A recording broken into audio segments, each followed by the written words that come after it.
Welcome to the Courage Barbell Unlimited podcast with your host, legendary powerlifter and strength athlete, Chad Ikes. For most, the journey of strength starts in the gym, but should inevitably expand through all aspects of life. Join us as we discuss all things strength. Now, here's your host, Chad Ikes.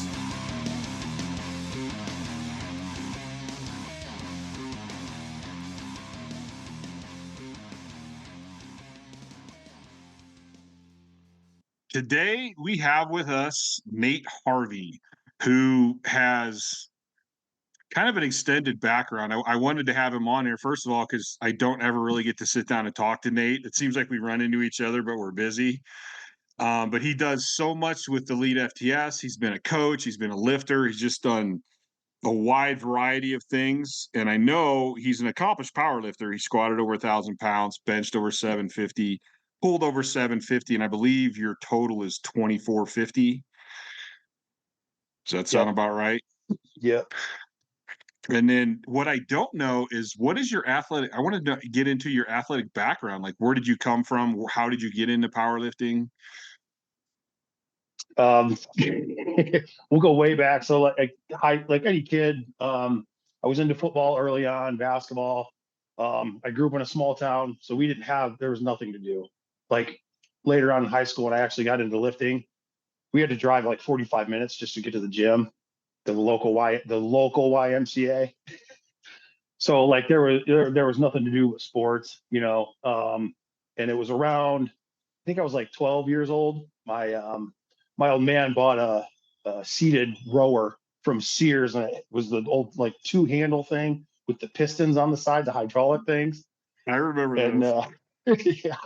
He would try to tell me, like, you need to go on here for 20 minutes, just take it nice and easy. And, so of course I was like, I want to get faster. So I would hop on the stupid thing, blast Iron Maiden, like go as hard as I could for 10 seconds. And then I was gassed. And, that was kind of just always my mindset. And like, luckily he kind of saw, like, I started doing that. And I remember I would do like plyos on my stairs, because some guy at work that he worked with said, if you want to dunk, jump up the stairs. So I was doing that like 4 times a week. And then he was like, hey man, let's get you a weight set, thankfully. So I got the weight set, and got probably similar to your story and a lot of others. That was kind of the end of. Was it plastic weights that were filled with concrete?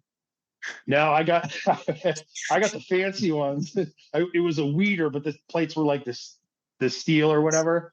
Yeah. Yeah. And I had that for like 2 years. And then I think my 9th going into 10th grade year, he's like, okay, let's get you something better. And we went to Dick's and got like a standard size power rack. And like when that happened, that was it. Like I stopped playing guitar. Like the only thing I cared about was like lifting, sports, and girls, Yeah. All other hobbies just fell off.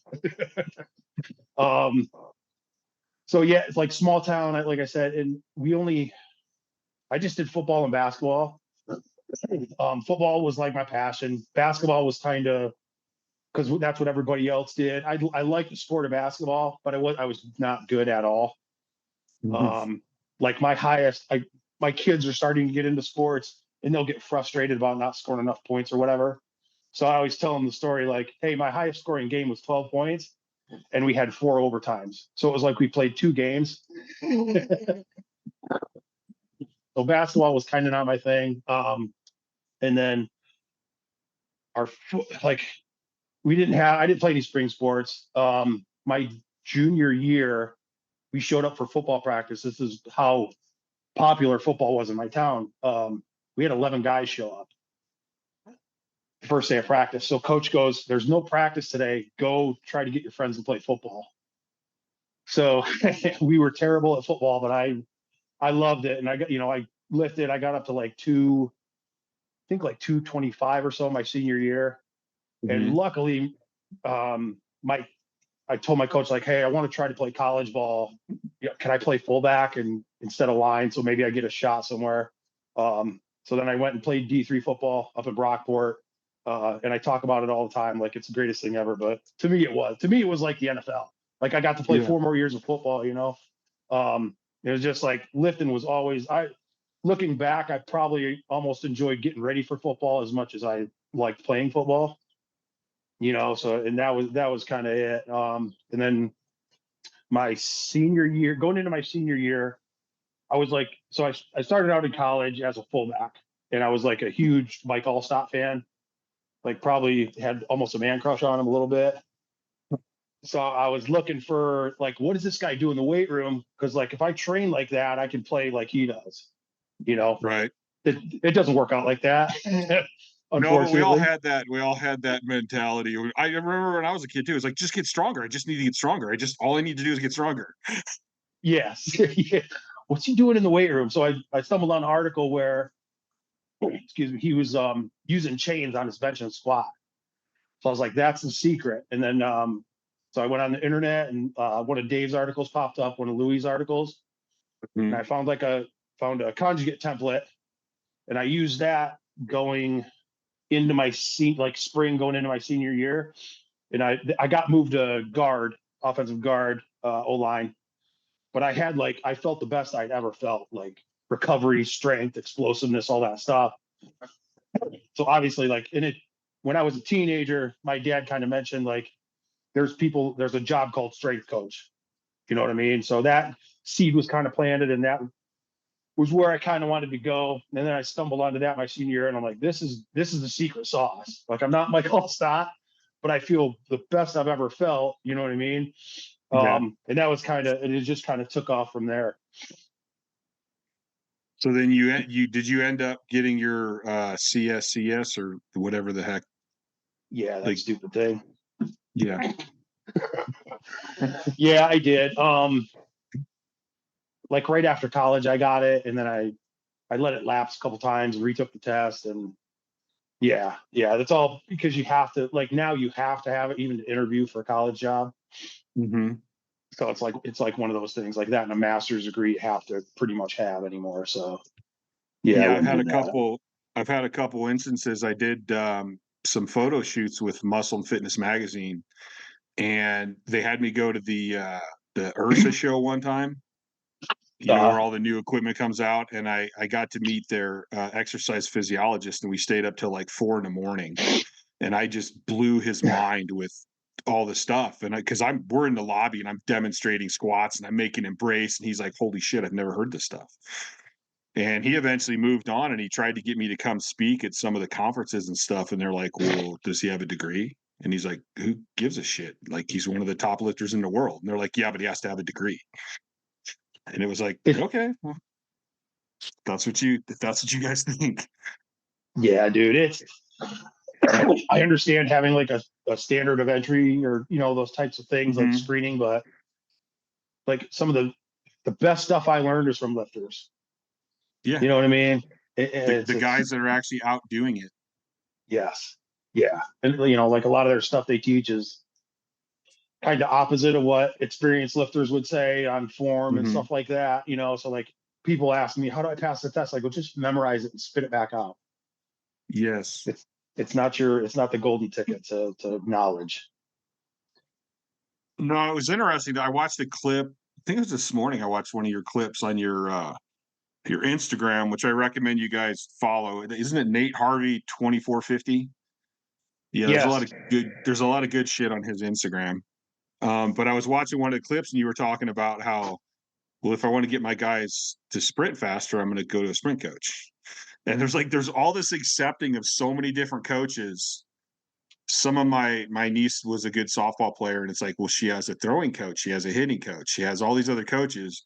But then when it comes to the weight room, they won't go look at, like, well, who's the strongest, best people doing this? Yeah, And that's it's weird. really backwards thinking to me.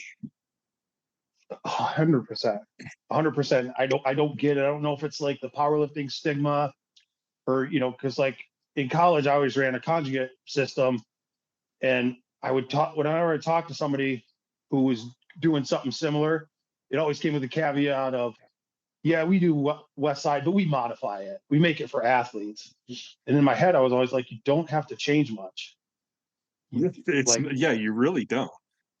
like you go talk to Usain Bolt and change all the stuff that he said because you think you know better? No. Like there's kind of this thing with powerlifting. I think it's because of the way we look, possibly. You know what I mean? I don't want my kids to look like that. Well, one, they won't because they don't have the dedication or put the time in, and there's 20 other factors, but it's funny to me. It's I Well, I don't know. It think a doesn't make lot of it, sense. because I have a couple of well, I have one right now, but I had a couple arena football guys I was coaching. And it was like, dude, you still need to do your stuff in the field, and I'll help you in the off season with your sprinting and all that stuff. Like in the gym, we're here to get you stronger. Like, so it's not really about football. So you're going to do, instead of being a power lifter where you're just doing all the shit in the gym, we need to incorporate the shit in the gym and your other stuff that you're going to do on the field. But in here, I just need to get you strong. And I don't have to have 1,000-pound squatter, but I need you to be able to push around 400-pound guys pretty easily. So Yes. like in the gym, it's strength training. How did I get the strongest? And I think one of the interesting things too is when I went into the Highland Games, I threw in college for 2.5 years. So I had some experience throwing, but the Highland Games is throwing a whole lot of different shit that I had never touched. I went in my very first competition and was like a high ranked A, which is like just below pro. It wasn't because of my athleticism. It's just because I was goddamn strong. Yes. Yeah. I'm glad you said that, because like there was a period of time in strength and conditioning when everybody wanted to do like strongman routines because it was functional strength. Mm-hmm. And I would just sit like, yeah, it's good to use some of that stuff, but like you'd see people like throwing the pendulum went too far. They took their whole program that way. And I just want to tell people, like, those guys didn't get like that doing those events. They got like that by just lifting weights, and then they were able to go practice the events. And it's frustrating And because a I feel lot like of the a answer lot is of so them, simple. yeah, a lot of them still to this day do a basic weight program and then practice the technique on the implements. Yeah. Because the implements are Yeah. actually pretty hard on your body. I mean, They're lifting Atlas brutal. stones, a lot of things can happen bad. Yeah. Yep. Every time I've never done it, but every time I watch somebody, like my pecs cramp up and my low back, I'm like, oh, dude, go easy Yeah, there, buddy. I always call it blue collar. Just growing up a blue collar family, I'm like this. There's some complications to strength training, and it can be pretty intense with, I mean, especially the better you get. But like to basically just get stronger for most people, they try to overcomplicate it, and it's really not. It's fairly simple if you just look at it logically and approach it. And then Yeah. as you get better, of course, it's going to get more putting 10 pounds on an 800-pound bench is a whole lot different than putting 10 pounds on your 185-pound bench. Yeah. Yeah. Yeah. If like for 99% of athletes, like if you just get really good at the basics, you'll be way ahead of most people, because most people don't worry about the basics and get real good at them. Mm-hmm. I'm sure those football guys you work with came to you and got a lot stronger in a short amount of time, and they felt way better just because of that. Because I've seen it Oh yeah, happen hundreds of times. it's actually interesting because like one of the first things I do, I'm really big on rooting and bracing. So I go over that with everybody. I have clients that are in their 70s. The first day we go over rooting and bracing. And Cool. I've had some of my football players that I'll catch at like the end of a summer. And so I only get to work with them for 4 to 6 weeks. They call me as soon as they get back to school and they're like, Chad, I'm hitting people harder than I've ever hit people. And I'm like, well, how strong can I get you in 4 to 6 weeks? Like it wasn't a huge difference in strength, but we started working technique, and now you're using the right muscles. And if you learn how to brace, it will transfer into the field because your body learns that, oh shit, I'm going to hit this dude. I need to brace. Yep. Yep. It's all about the basics, man.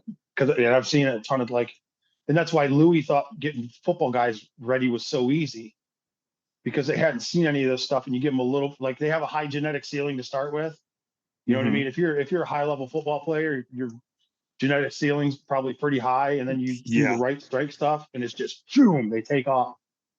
Yeah, and like, because it's like with when I first my college guy, I hate my college guys kind of frustrate me because I get them for a summer, fix all their shit, and then when they come back the next summer, I'm like, what the fuck happened?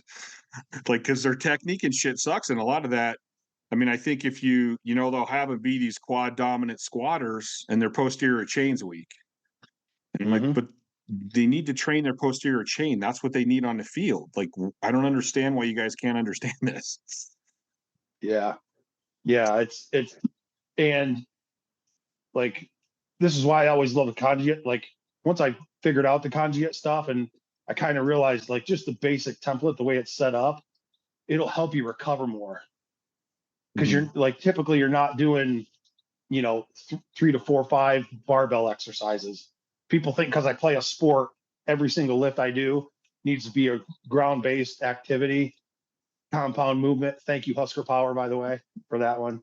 But like, do your big 1 or 2 barbell movements and then hit all the other, bring up their weak areas with the smaller exercises, and they can recover, and they're going to Right. feel so much better. Which honestly kind of makes sense because you guys are practicing on the field. Like, your athleticism and all those movements are getting done on the field. We're in the gym. You're here for me to get you stronger and pick up your weak muscle groups.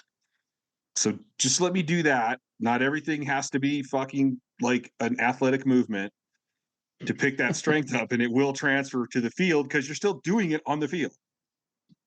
Yeah, It doesn't seem that complicated to me. I don't understand. dude. It's crazy. It's crazy. And the athletes, it's surprising to me how many coaches don't listen or observe this. Like, why are the kids so beat up? You know what I mean? Well, part of it's our sport, absolutely, but part of it's the loading you're putting on them too. Like, it's too Right. much. They don't sleep, they don't eat, they go kick the shit out of themselves practice. They get hammered every fucking weekend. Like, even, and that's why a lot of these programs work, because they have super high genetic ceiling kids, so they can Right. throw all this bullshit at them and it works. There was I have a customer who's a strength coach in one of the Power 5 conferences, and during the COVID year, like right after the COVID year, this team that they play against, their injuries went way down, and everybody thought it was a change in the programming. And he goes, it wasn't the programming, it was just because they didn't train as much because of all the COVID regulation bullshit. Right. So they had less load put on them, and then going into the next season, they were that much more healthy. I was like, that's really interesting, dude, because I never thought of that. He's like, yeah, it's all this shit you see on Twitter where everybody's praising so and so is bullshit. That totally makes it's amazing. sense though. I think that's one of the big things. I mean, I think it's interesting with younger people because they're just going to recover better. I mean, generally. Yeah. But then, like you said too, they don't sleep good, they don't eat good. So, like, even though they're younger and their body's naturally going to heal faster, if they're not really focused on their recovery, they're still going to be behind. They're still only going to be able to do so much. Yeah. Yeah. And like, honestly, a lot of athletes don't give a shit about the weight room. So if you give them simpler things to do in there, it's going to help you more, because they don't have to. I shouldn't say this because you want them to be engaged, but it makes it more dummy proof. The simpler you make it in the weight room, the less they can screw up and the less they have to be engaged. Like our basketball team, they didn't like to lift weights. I'm sure part of that was my messaging and how I maybe didn't get as much buy-in as I could have looking back. I'm sure that's part of it. But also too, basketball guys are notorious for not wanting to lift weights. So like we just did speed squats during the season and the one year was just belt squat. I didn't even put a bar on their back. And we did a bunch of dumbbell bench because they didn't want to load a barbell up. And then we tested them after season, and all their markers improved just from that little bit of stimulus. So That's super interesting though. Because I think that I definitely think we look too much into lifting heavy all the time. And I know with people like me and probably like you when you were growing up, we like that. Like, I loved lifting heavy. Like, max effort's the greatest thing in the world to me. But sometimes we don't need that. And it's funny you say that, because I was thinking this morning is I still haven't rolled out me going back to do some master shot put stuff. And I thought, you know what? I would be interested to see, because I mean, if I'm going to throw the shot put, the heaviest thing I'm going to lift is 16 pounds. But I got to be super explosive with that 16 pounds. Right. So would I be better off going like 3 dynamics, 1 max, or just running dynamic completely for a certain period of time to just get as explosive as possible? Because at that point, I mean, how much max effort do I need? I mean, I think you need to throw it in to some extent, but how often? Yeah, I think you're right. I think you're spot on. One thing I did notice with like inexperienced lifters though, are swimmers and throwers. Cause I tried that like a couple cycles. We didn't pull max effort out completely, but I probably pulled it out too soon. So when they got to their big meet, they felt weak. They weren't. They could have come in and done their normal maxes and been fine, but I think they felt kind of flat. So like I think you're absolutely right, but I think they like the more inexperienced athlete needs that heavy stimulus. Maybe it's a Right. nervous system thing, but yeah, you're 100% right. Nervous system, or possibly even a mental issue. Yes. Yeah. Like, I see a lot of that too. Well, I haven't lifted heavy. Like, so what? Like, Yeah. well, doesn't change nothing. Yeah. Because Yeah. I think Wendler's kind of experienced the same thing with his high school kids, where they don't max out very often, but when they do, their maxes always go way up. Yeah. Yeah. Yeah. And there's, like a lot of the literature and stuff. The Russian, Prilipid start, you can hang around 80% and be fine. I think that, you know, looking back, probably could have, maybe we didn't need to do as much max effort stuff, but the kids liked it. So we'll fuck it. We'll run it up Yeah. every once in a while. Well, I think when we're talking about that, like, I have some issues with the whole science, throwing the word science in all the time. My last podcast I did it. I'm getting really tired of getting on Instagram and people are bagging on other people's programs when that person is a successful bodybuilder or a successful lifter. I'm like, you're telling me his program doesn't work, but I'm looking at him, and to me, it seems like it's fucking working. And so it irritates the shit. And they're like, my study says that this is better. And I'm like, well, if your study says it's better, how the hell did that guy get so huge? How the hell is he so strong?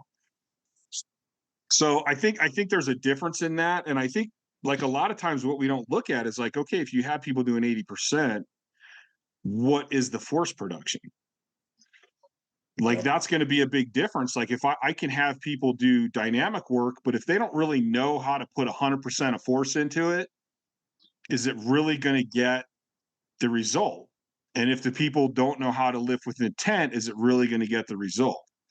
So it seems to me there's always these other multiple of equations that people don't want to consider when they're talking about the training and that kind of stuff. Yeah. That's like when I'm coaching people, there's like two big things. Like first is the form's got to look good. And two is your intent into the bar has to be there. Yes. Because I think if you teach athlete, I'm just going to say all athletes, if you can get them to do that, they're ahead of most people. I think it's very rare to go on like Instagram or Twitter or whatever and see college athletes actually trying to fucking hammer the bar. Like to me, they're just kind of getting through the reps. There's none of that sit down and then I'm going to try to break this fucking bar in half.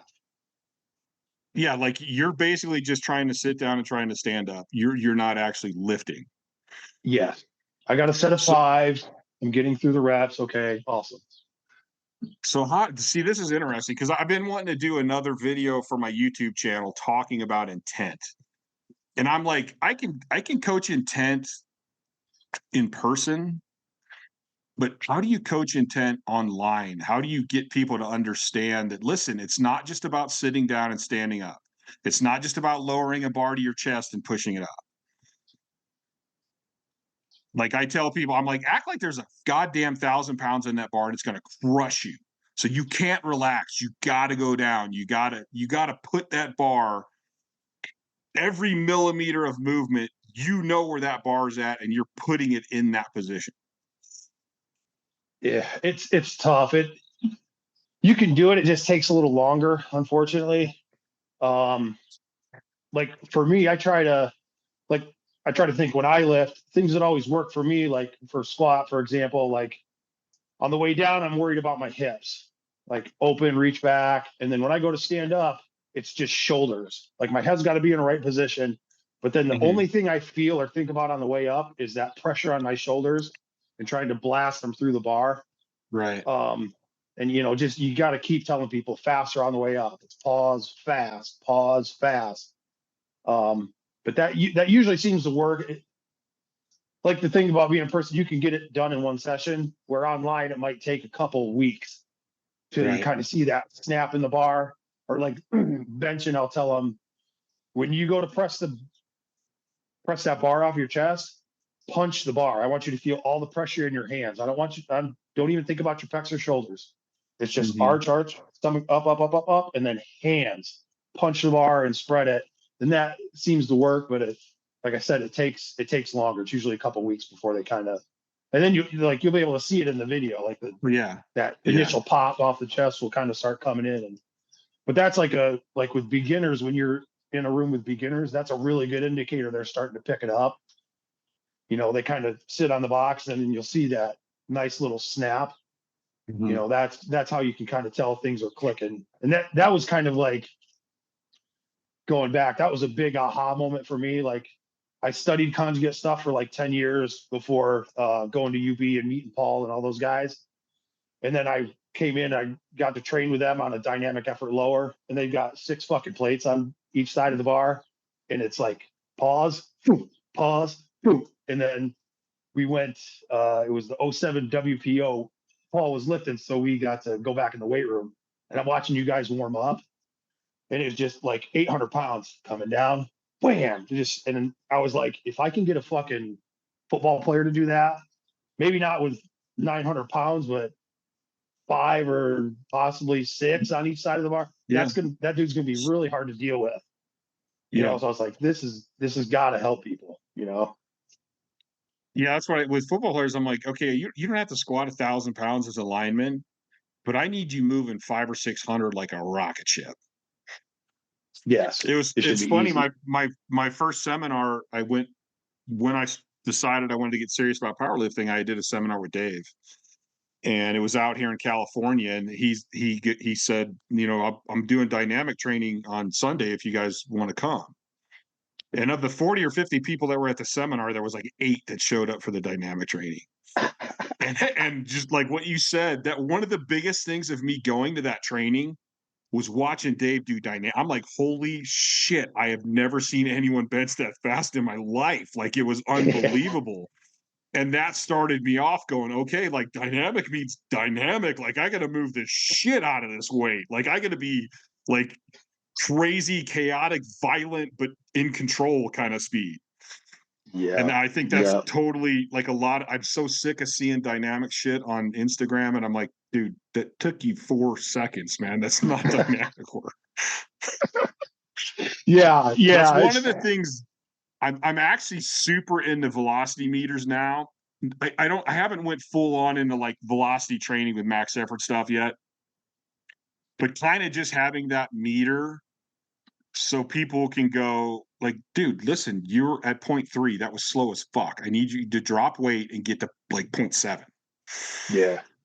So then it's not so much like I have a device for people to look at and go, okay, that's not fast enough. I got to go fast. But the problem is with that is I try to explain to them. It's like I heard these guys talking about quick draw with guns one time. And it's like efficient is fast. So it's like, don't try to go faster by just trying to go faster. Try to go faster by having better technique and being more efficient in your movement. Because some people will just be like, they'll just be crazy trying to go faster. And I go, yeah, but you notice you tried to go crazy, you didn't go any faster. Hit your technique right, you're going to be like, holy shit, why was that so fast? Because you were efficient. Like slow is smooth and smooth is fast, or something like that. Yeah, that's a really good analogy, dude. And I used to scoff at the velocity. not the theory, but just having the meters in a training setting. Because like what you said, I thought it would, turn into a shit show and stuff. But looking back, I think it's a good tool for people that it's not clicking, to give them Yeah. a measurable. I think it's a really good teaching tool, actually. It just gives them a good weight to start with. So it's like, because everybody goes, start with 50%. And I go, well, you have to have something to start with, but let's put 50% on and see where you're at. Because I've seen very athletic people that are fast as hell with a much heavier weight than 50%. And I've seen people that are slow as shit with 30%. So it's like, I would always I gave up that whole percentage thing a long time ago with my clients that I trained in person. I'm like, all right, let's put some weight on the bar and see. And then if you're Yeah, people get fast, way too hung up on the percents. The percents and the bands, that one amazes me too. People are always like, well, how much weight is that band? I go, it's fucking irrelevant. Because if you're 5'10" or you're 6'4", it's going to be different tension. How you hook it Yeah, up is going to be different tension. Like there's so many different factors, and you people want to nail, well, how much is that? that's so the fucking band setup drives me crazy. Like, all of this shit has been done. Like Mhm. Louis popularized it. Like, all the band setups, and it shouldn't be a mystery. Like, it's been done. Like, you can go look at videos and see how the bands are supposed to be choked and stuff. And then you go watch stuff on, it's all fucking over the place. And I guess I'm just an old head, like, but it's like, guys, the shit's been done for you. Stop trying to do different shit. Like, put your fish scales away, or your fucking suitcase scales that you got on the bands. Just look at how it's supposed to be done and go see what's in the chart and do it. Like, Yeah. ah, And especially with dynamic work, it's like, dude, this is where people go, well, I read the science and I did studies and you need this band. I'm like, you know what? Put the weight on there, get the band on it, and fucking go as fast as you fucking can. Like, just do that, then you'll be fine. yeah. What you're doing under the bar is more important than all the other stuff you're doing. That's crazy. Yeah, I think that goes to my I have that the people talk about the low hanging fruit.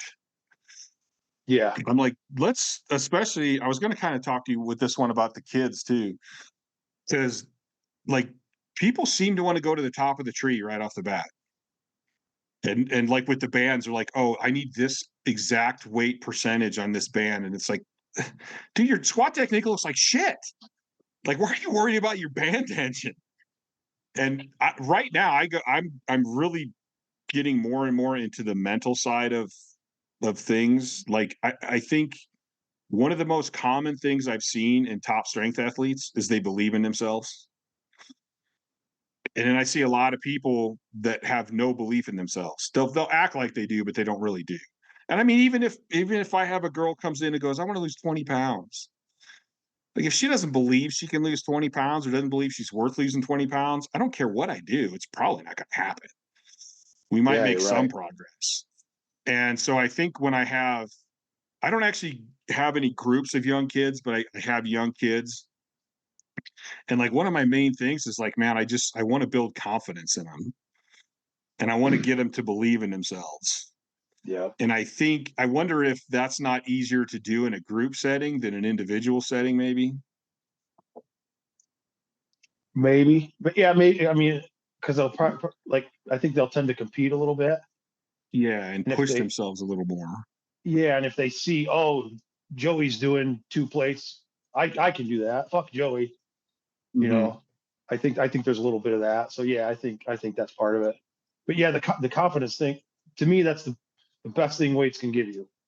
You know what I mean? Like, I wasn't the best football player, but I worked to the point where I convinced myself I'll go fucking block Ray Lewis on Saturday if I have to. You know what I Yeah. mean? I probably would not have ended well. Now I realize that, but at the time, you know what I mean? Like, I put the Yeah. work in. Like, fucking, let's go. And that's the biggest thing it'll give kids. 100%. Well, I definitely think that like because I never saw myself as having great genetics. Like I was never an outstanding sport athlete. And the worst part is my dad's a great athlete and my brother's a really good athlete. And so, like, growing up, when my dad tried to teach me how to do stuff, he would get so frustrated with me because he's like the guy who would go grab a golf club and just wham, hit the shit out of it. And like, Yeah. I never could ever do that. So, like, once I found powerlifting, and I'm like, dude, I like this sport is kind of cool because it takes, to me, to some extent, it takes some of the genetic advantage out of it. Like, if I work really hard and I work smarter, I can beat a guy that has great genetics who takes advantage of his genetics and it doesn't learn that much. Yeah. Right. So I think that's something where kids can learn, hey, if I'm willing to work hard and be persistent and I don't give up, I can do this. I can be successful. Yeah. 100%. That's you gotta. I've kind of shifted this in my mind over the past few years, like because like when I was competing, like I would constantly shit on myself because it would motivate me. Like, oh, Mhm. you squatted 1,000, okay, good, but you should be doing 1,100. 1,000 wasn't that hard. You know what I mean? So I constantly shit on myself. Where I think newer people coming in, like you have to show them the little small victories to kind of Yes. reinforce, hey, you're making some progress. This is going to help you. You know, Michael Fahey and Bird and Jared Bidney. These guys are all like conjugate stuff, and they've been doing cool stuff with like potentiation. So they're constantly testing their kids' jumps, and they'll have them go march on a belt squat or weighted pin or Mhm. whatever for 2 minutes, and then go jump again, and the jump goes up 4 inches or whatever, just because of the nervous system stuff. So I did that with my son like a year ago or whatever. Like I said, hey, go jump on the rim, and then we're going to try something, and then he went and jumped a few more inches, and it worked. You know what I mean? So Yeah. years ago, I never would have done that because I would have been it's like a placebo thing, or like, yeah, you get that in training, but can you draw from that on the field? But these Mhm. guys build it into their training all the time. So the I kids gotta are go like, march on the I gotta go march on the belt squat for a yeah, second. hold on, coach. But I think like working with these kids, if you can do shit like that, they're in after like one session. Yeah. So it's you gotta, I don't know, people are different. I think you and I are probably old school, and We're definitely we're definitely different than a lot of people. I'll say that for sure. Um, I mean, it was kind of like when you go, yeah, people are different. I think about like because I had that when I had my team, we trained at Flex Gym, and which became American Iron here in town. And at one point, the owner came up to me and he goes, "Chad, man, I don't ever see your team really getting that big." And I go, "Why the hell not, dude? We're the baddest dudes in this gym." And he goes, "Yeah, but you guys scare people." I'm like, "What do you mean we scare people?" He goes, "Well, you're always yelling at each other and telling each other you can do better and you need to do this better and you need to do that better." And he's like, "I think that scares people." I go, "What do you mean? Like, we're the tightest group of people in this gym. We actually give a shit about each other. We're not telling you it looks good when it looks like shit." But he was yeah, right. My team never got that big because like people were scared of us. yeah. And they But you know wanted what? they wanted rah bullshit where we're like, no, I expect you to be better. Yeah. But that whole mentality is like, I could go on and on, but like what that guy said to you is why our country is a fucking mess right now. Like I go to the grocery store, and I'm stealing this from another podcaster. This is where I got the idea. Go to the grocery store, and how many able-bodied men do you see walking around? Probably less than 50%. You know what I mean? So that whole attitude of that guy, like, yeah, like we don't need a lot of people. We're here to do something. Yeah. We're here to get better. Like if you're not down with that, fine, go do whatever you want. Mhm, But it's mhm. that you know, Yeah, I think I mean, and it was the funny thing is that my team, like, we were hard on each other, but it was never negative to us. To us, that was positive. Like, yes, if you told me good job and it looked like shit, you're harming me. You're not helping me. real But I friends think will if tell you the truth. yes. It's the same thing. I use a description of if I had spinach in my teeth and I had my buddy with me and he let me go talk to some hot girl with shit in my teeth, I'm gonna be fucking pissed. Why didn't you tell me my breath smelled like shit?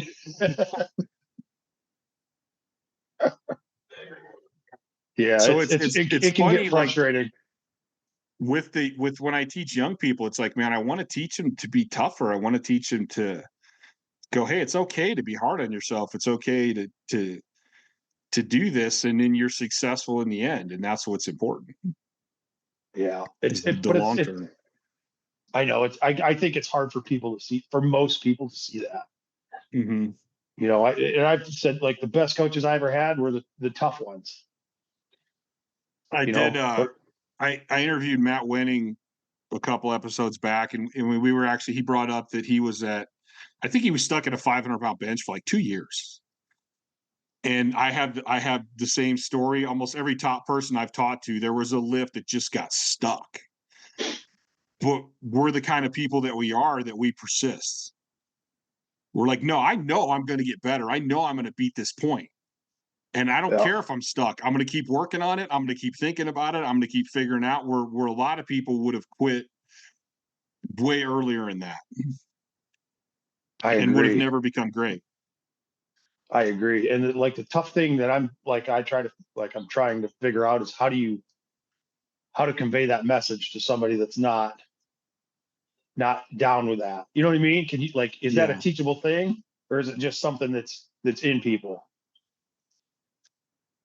Dude, we're on a good subject now, because I think, like, with the mentality, I do wonder how much of a mentality can you teach people? Part of me says, no, you can train it just like you train your muscles. It's your brain. It is a physical thing. It can be trained.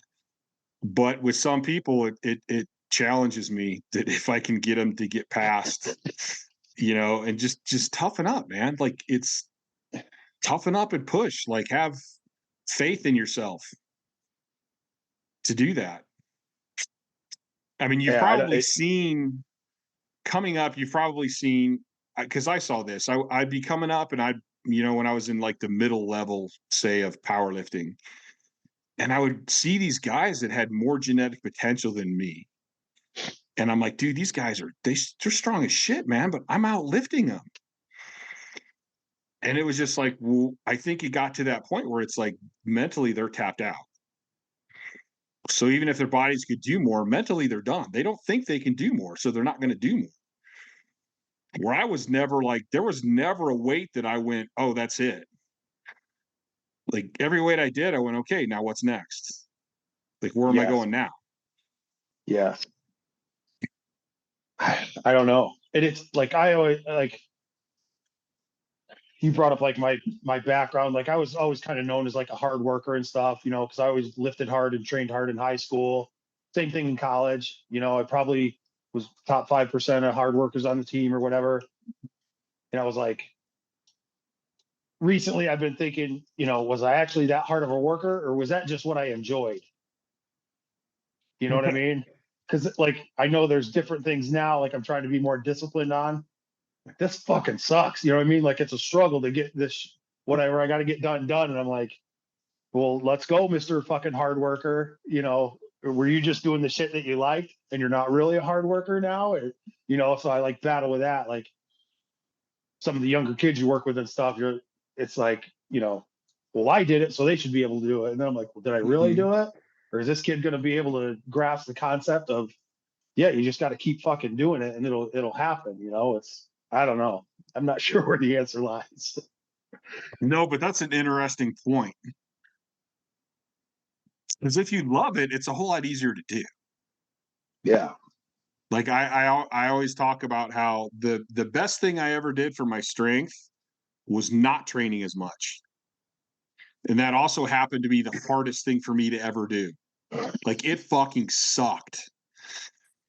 Whenever I would add days into my program, I would literally, like, when it first started, when I went from 8 to 10 days, like, I thought about it for 3 months. Because I couldn't get myself to go, no, I'm going to be training less. Fuck that. but that was the hardest thing I had to do. And it's kind of interesting too. Like even with football, I hated practice because my coach would rarely let us like full on hit each other. But Oh yeah. I loved the games. So Yeah. practice was like, nah, it's okay, I got to go practice. But I did it so I could be good in the game. But I never really enjoyed it. So it was more of a struggle. For me, I've always enjoyed lifting. The first fucking time I lifted, it was fun. So like, Yeah. yeah, I can't. How tough am I if I go beat the crap out of myself in the gym every day? If I love doing it, does that really make me all that tough? Yeah. Exactly. Yes. And that's where I fucked up. Like I got to a point where I should have done less. And I don't know if I didn't have someone explain that to me, or it never clicked in my brain, but I didn't. I just kept fucking go until the wheels fell off. You know what I mean? You get me Yeah, to do less. Like, I don't know. I don't know if anybody could have convinced me otherwise.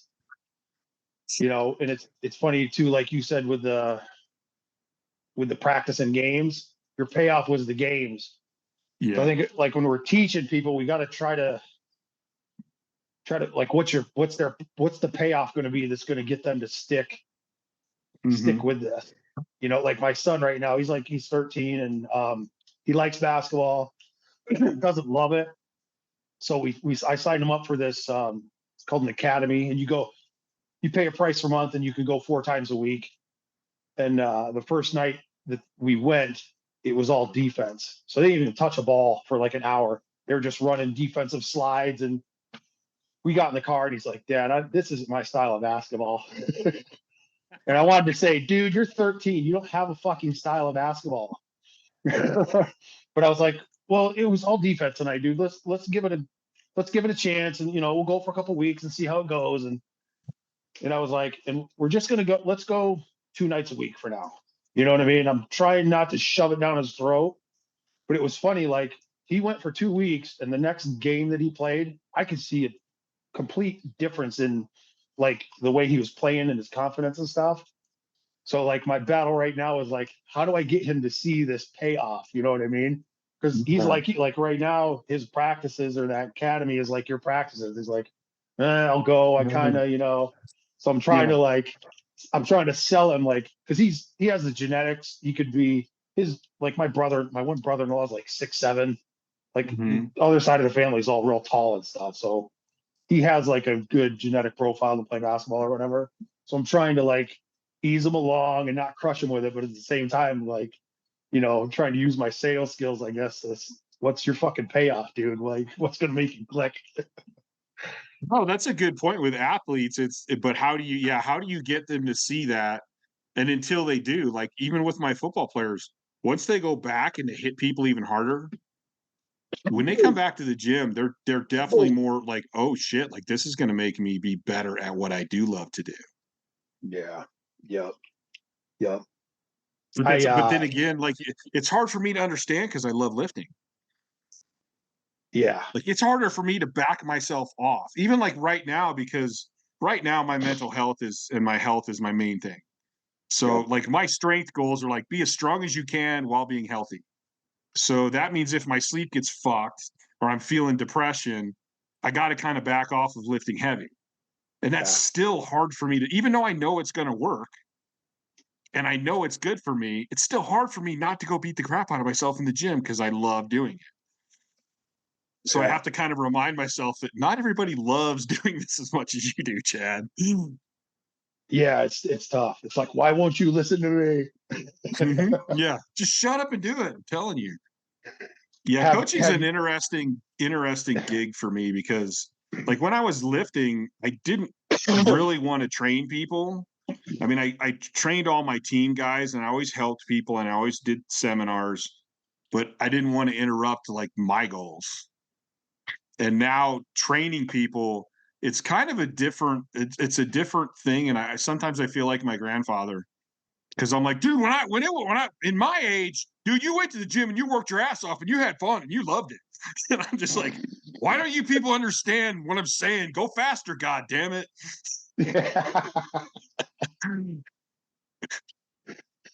It's just Yep. and then the funny part is Like I talk about my client Mark all the time. Mark's 75. He's a contractor.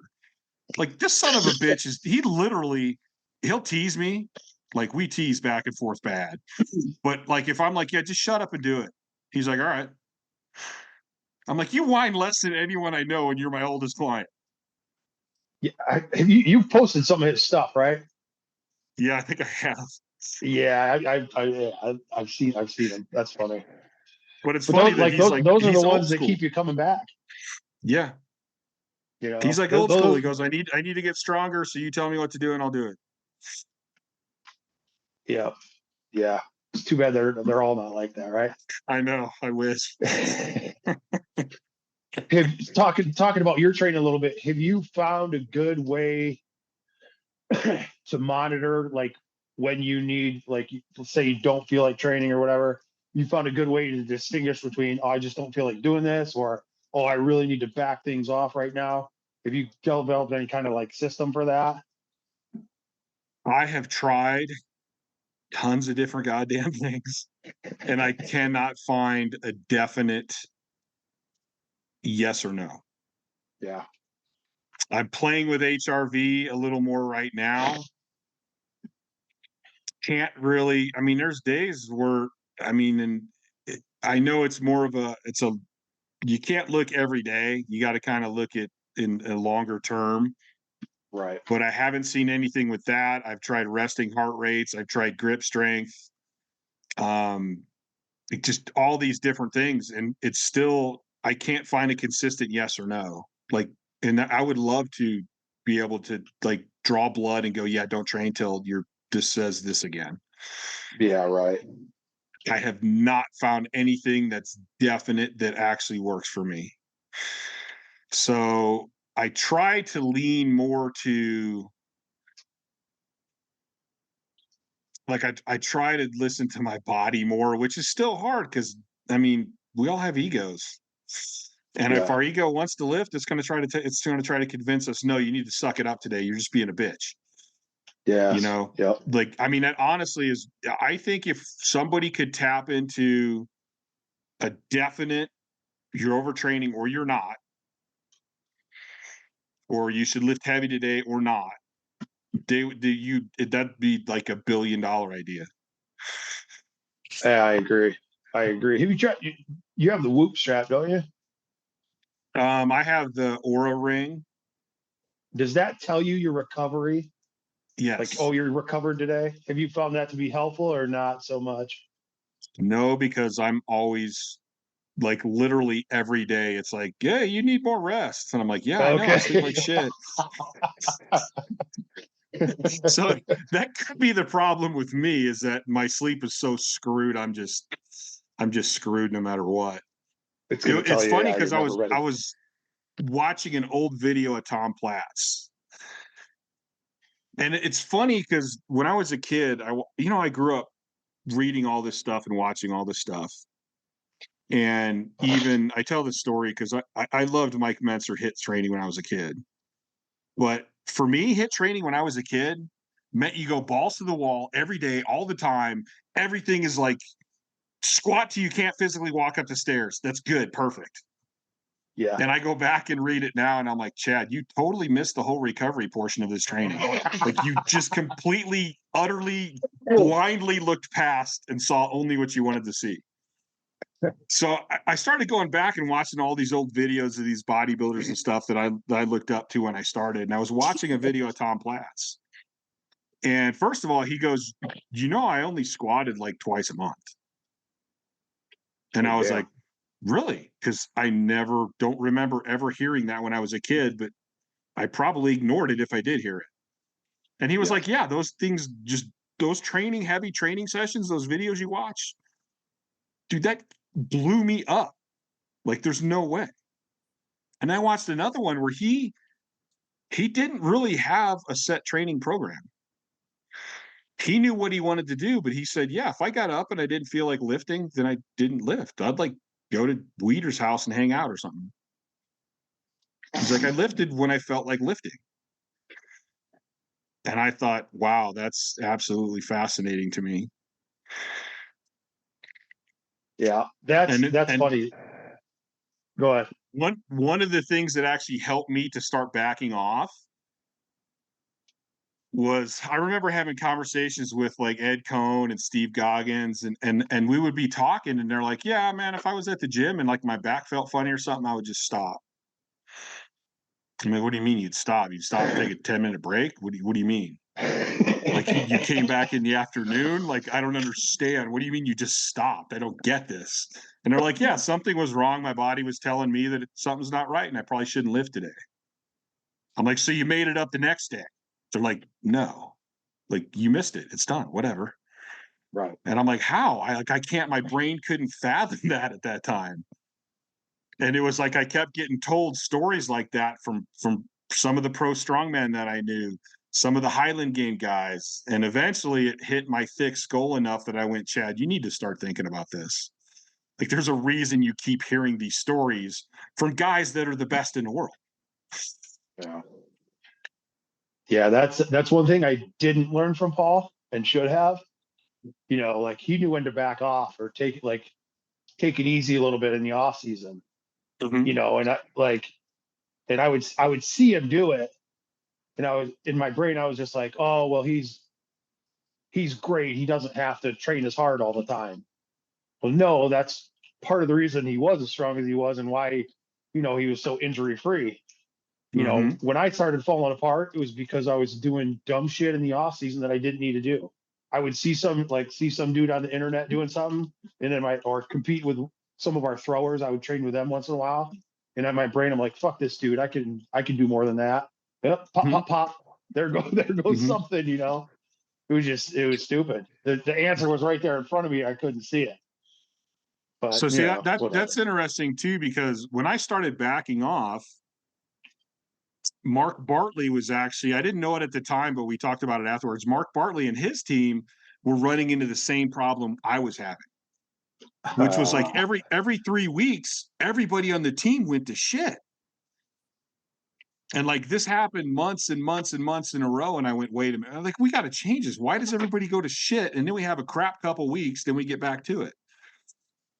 Well, Mark decided he's going to start deloading every fourth week. And in my brain, I went, but I don't want to deload every fourth week. That means I got to take a week off once a month. That's going to suck. yeah, So I thought, well, wait a minute. What if I just spread it out? Then I'm more consistent. And in my brain, I don't think there was really any difference between either way because we both kept getting stronger and we both had great results. I think it was just which settled better in each one of our brains. Like to me, being more consistent, just adding time off in between my cycle made more sense. For him, it made more sense just to go, well, this happens every fourth week, so we need to rest that week. yeah, And I think a lot of people when they're looking at programs and stuff, they don't want to look at it like that and go, listen, there is no perfect program. If there was a perfect program, there would be one program. Like every program out there, no matter how shitty you think it is, worked for somebody.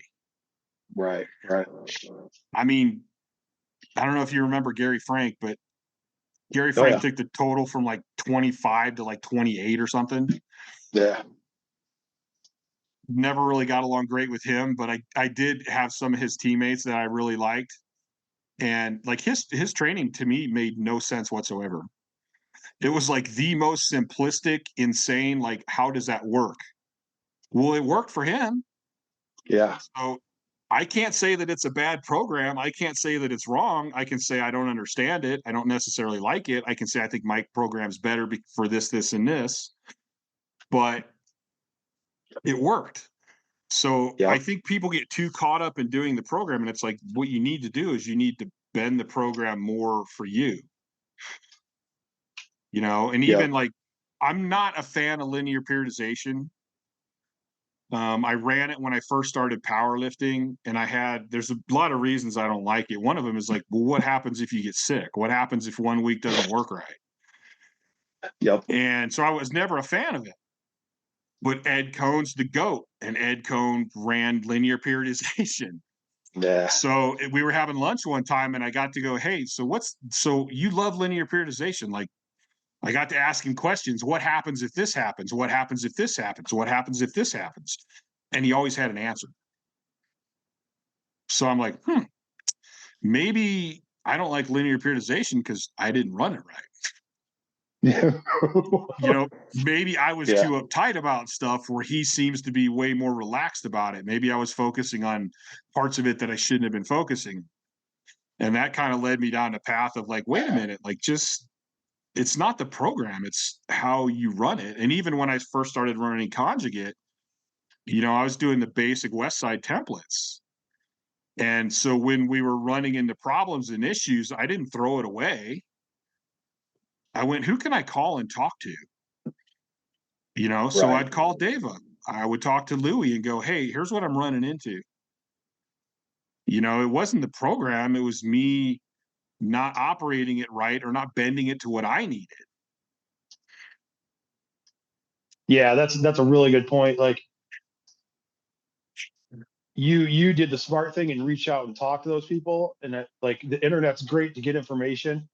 But I think a lot of like, and I did this too, like you see all the West Side stuff and you're following the program or whatever, but all you see is the highlights. And all you see is guys grinding and killing themselves and hear about Chuck Vogelpohl and this and that. So that's what you think you have to do all the time. Like if you take a deeper look into the program, like you run Louis' waves the way he does, it builds in a deload. Like you ramp up 3, drop, ramp up 3, drop. So those things can be missed, and you think you got to go balls to the wall all the time. Like I remember, who was it? Panora and Luke Edwards were getting ready for meets, and at the end of all their dynamic days, they would work up after their sets. So for like a period of a year, I thought that's what we had to do. And we were beating the living shit out of ourselves. We got through a few months and we're like, what the fuck is going on? And we're like, maybe we shouldn't be working up every week, because we saw 4 weeks of training where they were doing that. So we thought that's what it was. It's the internet's great for information, but it can be, it's like fire, it's a great tool, but burn your ass if you're not careful. Well, even once I got to meet more of the West Side guys and you start hearing the stories and how it runs and stuff, it's like I've never once read a story about guys that would go in and do their max effort and they're like, dude, I'm pooped, I'm done, I'm leaving. Right. But you hear stories that everybody does what Louis says and all this stuff, and it's like, well, that's not even true, man. Yeah. Like half the top guys, Louis told them what to do, and then they did whatever the hell they wanted anyway. Yep. Yeah, I mean, look at Hoff, you know what I mean? You hear stories now where he was doing kind of different stuff and he's, doing what he's doing. So yeah, I think rest and recovery is maybe the missing piece we were not thinking about as much as we should have over the years. Right. The more I look at it, and now with this is a tough one too, training people, because I have that, well, let's get one more weekend. Let's push it one more. And I have to control myself, even because I want my clients to do the best they can do. Like I'm like tied into it. They're like fucking family to me.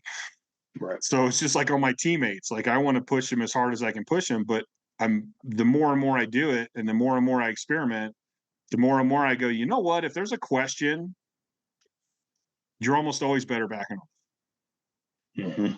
Because if you back off, you're a little undertrained. If you go over the edge, you could set yourself back months and possibly injuries. Right. And that's still a hard lesson for me to accept. Yeah. It's hard, but it's funny, like thinking to, like training the athletes and stuff. I think they tend to because like a lot of them aren't super into training like we are. Yeah. So they'll kind of self-regulate on their own. Yes. Okay, we're supposed to do these things today. They're probably going to pick and choose what they're actually going to do. Mm-hmm. You know what I mean? So they'll build self-deloads in themselves, or like when we were coaching, we would coach our asses off on the main lifts. And then like most of our kids were pretty good and they could go off and do their accessory stuff. Like we would still coach them and help them through, but we weren't on their ass, so it was like, they would push on those main things and then go to the accessories. They were probably self-governing quite a bit. Like if they're tired, they're probably going to skip a couple sets of GHR or, what it is, and probably get the regulation in like that. So I think like in groups, unless you have a group that's just constantly on it, you might not need to back them off as much. Right. That's you just gave me a very interesting thought. So with an athlete, even going back to when I was throwing, I kind of knew more like I need to feel good on that day and I need to be explosive. Yeah. I wonder if athletes tend to listen to their bodies better than lifters. Whereas a lifter, we're like, yeah, I'm supposed to be sore. I'm supposed to be beat up. Like if I'm not beat up, I'm not training hard enough. I wonder if that's like a mentality thing. I think you're right. I think you just nailed it. Where an I think athlete, they probably if are. he's beat up and sore, he knows he's not going to step on the field and run as fast as he can. Yes. So he's Yeah, more you're apt to right. go, well, wait a minute, I don't feel good. Yeah.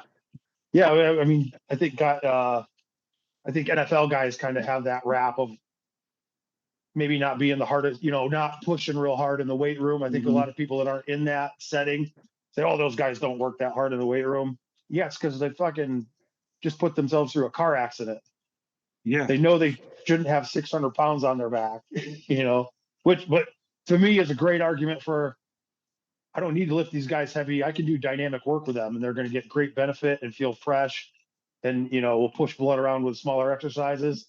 Like to me, that's the key, you know what I mean? And you're still helping those guys out. But I think you're right. I think they're not as dumb as we are and not as dumb as we think they are, maybe. Yeah, I'm trying to think back to my football players now. Like my football players actually probably do give me better feedback on how they're feeling and stuff than the people that just lift. And Yeah. especially my power lifters. Yeah, because they have that I gotta freaking grind all the time mentality. So I wonder if now you got my brain going now. Like I have my power lifters now. I think one of the things that I always look back at my career to see what I could have done better.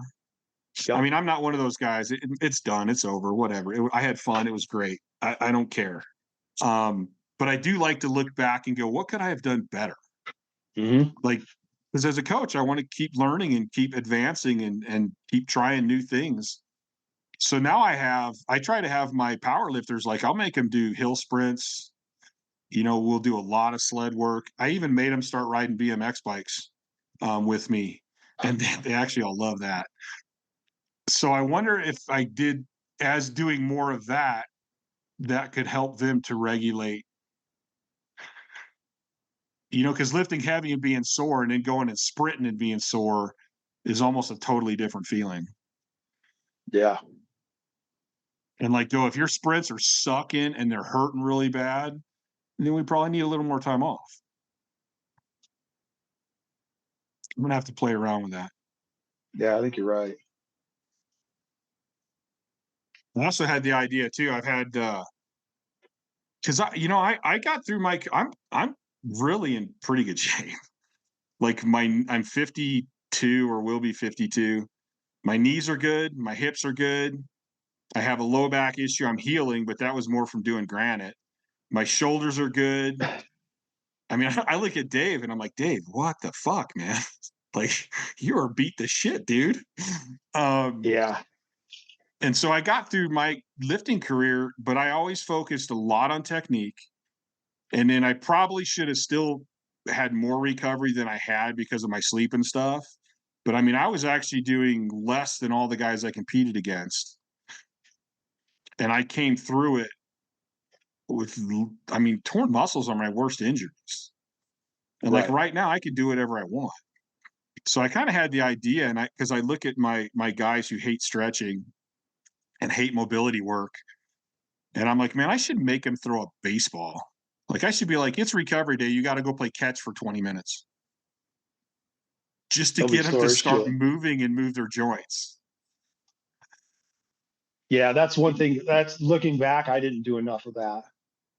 Because there was a point where if I felt like I was getting out of shape or whatever, I could just push my pace lifting more and get it back pretty easy. But then I think I went past the tipping where I should have gone for walks. I should have went and rode a bike or, and it would have been, it's such an easy thing to do. And looking back and realizing now how much of a difference it can make is it's too bad I didn't. You know what I mean? So yeah, that's doing those extra little things can help a ton. Now, going back to what we were just talking about, I go for a lot of walks nowadays. And a couple weeks ago, I noticed I was kind of starting to push my body again. And I noticed, I was like, man, it just dawned on me. I was breathing heavy on my walks, like heavier than normal. Yeah. And that's probably because I was pushing it in the gym and my body was not recovering. So Right. all that stuff's going to keep you healthier and in better shape, but maybe that's also a way to help auto regulate yourself a little more too. Yeah, for sure. Yeah. Yeah. I think we see that in sports a lot. The coach is like, oh, these guys are out of shape. And it's like, no, dude, they're fucking we're doing too much right now. Mm-hmm. You know, we used to get that in high school. Like we would go right from football to basketball. And the basketball coach at the time was cross country coach, or his kids ran cross country, so they're in very good shape. So like in his mind, the key to being a good basketball player was being in super good shape. So like first week of basketball practice, we're doing these 20-minute suicide sprints and stuff. And me and my buddy just came off of football and we're in the back of the pack, you know. He's like, you guys, I don't know what you're doing in football. You guys aren't in shape. He's like, no, dude, I'm fucking smoked right now. Yeah. Like I'm you know, I knew I was in shape, but it was just like I'm freaking I'm shot. I don't have any, like I need some rest. But I think that happens a lot, you know. Now it's interesting. There's so many signs to overtraining that we don't pay attention to. But if we Yeah, you're moved right. more, we might notice those things more and be able to auto regulate ourselves. Yep. It's funny because 100%. Yeah, walking shouldn't be this hard.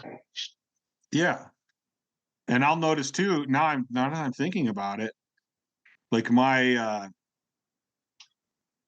anterior tibialis will get fucking if I'm lifting a shit ton and lifting hit, my anterior tibialis will get so pumped up walking that I like gotta take Yeah. a break and shake my foot out. But then Jesus. when I'm not killing myself in the gym, I can go for the same walks just fine. Yeah. That's fucking That's interesting, man. interesting. That's Now that I'm weird. thinking about that, that's really interesting. I'm gonna have to start paying more attention to that. The tib anterior, the old shin splints. Yeah, We but used it'll to well, come and like go depending on how heavy I'm training. huh. That's really weird. Because I'm just thinking back, we used to have track kids come back and they'd come back in the spring and everybody have shin splints. And I always thought it was because they didn't do what they were supposed to over break and they're now exposed to all this running where they got to repeatedly pull their foot up. And it was just getting, you know, it was too much work.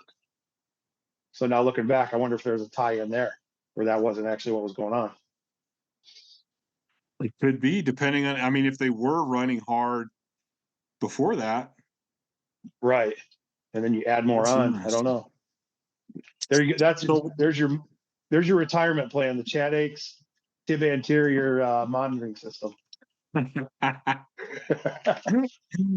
yeah, and even like thinking I have this idea, and when I'm working on moving and building a barn dominium and expanding my gym, Nice. and hopefully I want to build some tiny homes so people can come in for seminars and just do the whole thing right there.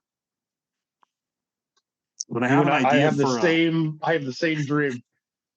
We're right really. there, dude. That's awesome. Yeah. Yeah, that'd be so great. But I have a dream when I make that happen, I'm going to build a wall so you can play like handball. And I think Okay. that would be like to make my guys go, no, you got to throw right-handed for 10 minutes and you got to throw left-hand for 10 minutes.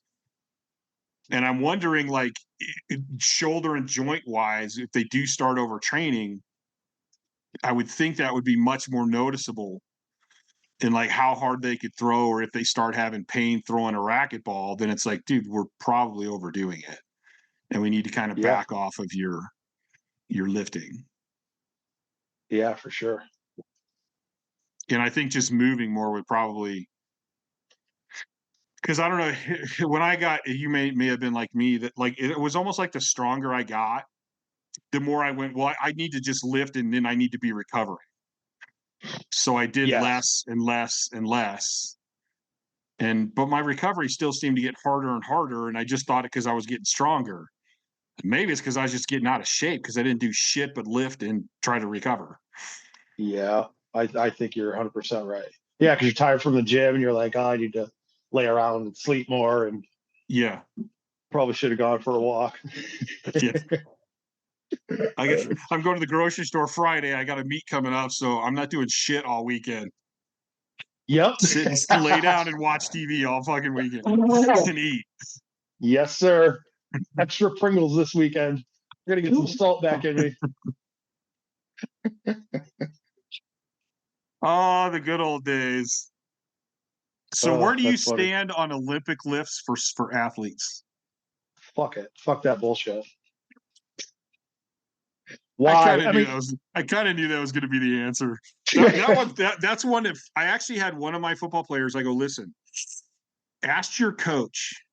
I go, if you deadlift like 500 pounds, like bet him if you can deadlift 500 pounds, you don't have to do Olympic lifts no more. Because I would most of them. I'll go. You tell your coach who you're training with in the off season.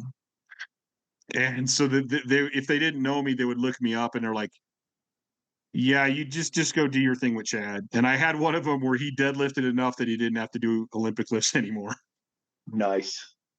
It makes no sense. Like there's so much. Call me lazy, but I like to be efficient. To me, there's so much more efficient ways to skin the cat. I used to tell my kids, like, sometimes they'd ask me, like, why don't we do Olympic lifts? And I would say, if I tell you to go cut down a tree, are you going to use a chainsaw or a steak knife? And they would say chainsaw. I say, well, we're using a fucking chainsaw here, okay? And then I would explain to them after, it's stuff. But I think again we can thank Husker Power for that. You know what I mean? Nebraska blew up and they were doing Olympic lifts, and here we go. Everybody's got to do Olympic lifts, and I don't think that's phased out yet. Yeah, I'm totally against. I go, most countries that win the Olympics and Olympic lifts start their kids training the Olympic lifts when they're little because the movements are so fucking complicated and it's so hard to do correctly. You're a football player. I don't need to spend all that time doing that. There's way other lift, like you said, there's way other lifts that are going to give us way better return. And I don't know why they're stuck on Olympic lifts. I don't get it. Yeah, I don't either. A little case study. We had one coach that basically demanded that we do them in the weight room. So I was like, okay, we're going to run them this spring. And it, in my mind, being the spiteful asshole that I am, I'm like, I'm going to coach the ever loving shit out of your kids, and they're going to look pretty decent at these Olympic lifts. And we're going to see the test results after this spring. The kids got pretty good at the Olympic lifts, and their results that spring were not as good as when we weren't doing the Olympic lifts. And we had more kids complaining about my back hurts, my shoulders hurt, this is bothering my elbow, all this, So we saw all the other problems, and the testing wasn't as good. And I gave the result, and I didn't say anything to the coach. You know what I mean? I showed him the results, and here's what happened last time, and it doesn't matter. That's what they did in college, so that's what we got to do. And it's just like, okay, whatever. It's so crazy. So crazy. It doesn't. It just doesn't make sense. So what if you look back over your lifting career, what are the biggest things you would change? What would you have done different, I should say, to have gotten stronger? I would have scaled the training back when I got to a certain strength level. Like I got to a certain point, just going like crazy and training like crazy. And, I should have realized that, okay, I'm here. Now I need to learn when to chill out a little bit, because I don't need as much stimulus as I did in the past. And like I said, trying to be strong when I didn't need to be. Mm-hmm. That was the biggest thing, and probably maybe give myself a little credit along the way too. like because like I said, like I was always shit talk myself. You know what I mean? Like, oh, you did Mhm. this. Well, that ain't shit. You should be doing this. You know, the world record is this. Maybe I wasn't totally delusional. Like I wasn't planning on setting world records, but I thought 2600 was within my reach. You know what I Mhm. mean? And I remember one year I totaled 23. I squatted 9, bench 7, pulled 7. And they weren't terribly hard, the actual lifts. So right then, like I saw my lift and I was like, I could easily put 300 more pounds on my total. You know what I mean? Those lifts weren't that hard. I should be able to go 1,008 pretty easy. Mhm. And I kind of wish somebody would have explained to me, be patient. You know what I mean? Like Yeah. you're not going to jump to 2,600 in your next meet, in which I obviously found out. You know, so that would probably be what I would change most. Just learning when to chill the fuck out. I think that's those are similar to what I would answer that question.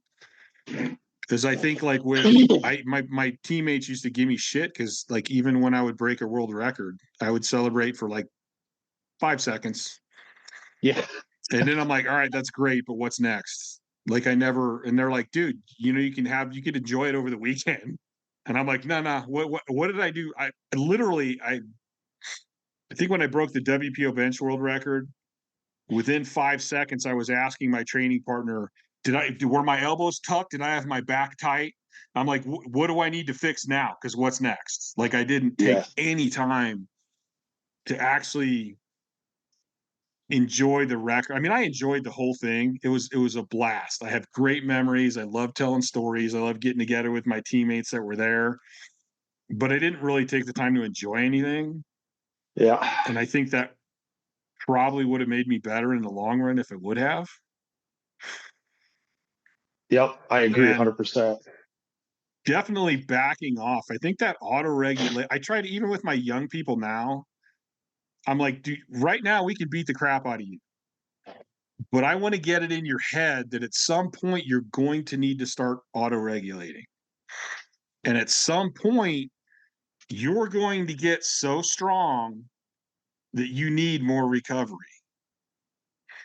Even Yeah. to the point that I explained to them, I go, okay, so your muscles are going to get bigger and stronger, right?